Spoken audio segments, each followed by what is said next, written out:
Good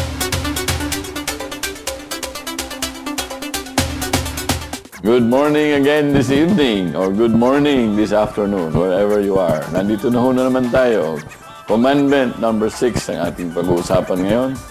Trust the power of compound interest. Ano ba itong compound interest na sinasabi natin? Wala akong ibig sabihin yan kung hindi yung interest, kumikita sa interest at piniroroll ang ating pera. Kaya yung piso, iipon natin araw-araw. If you're earning 10% per year, pinalago natin yan at pinayagan natin mag-compound. After 40 years, aabot yan to 189,770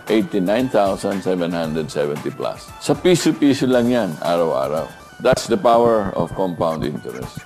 Pag yung interest iniiwan mo at pinapakita mo para kumita pa ng interest, yung interest mo, yun ang compounding.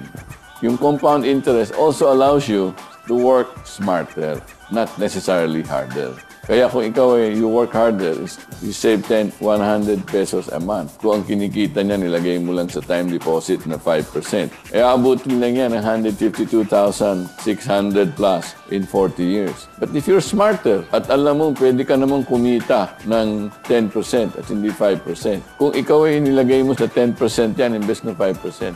Alam niyo ba kung magkano lalago yun? Instead of 152 times 4. Abutin ng 632,000.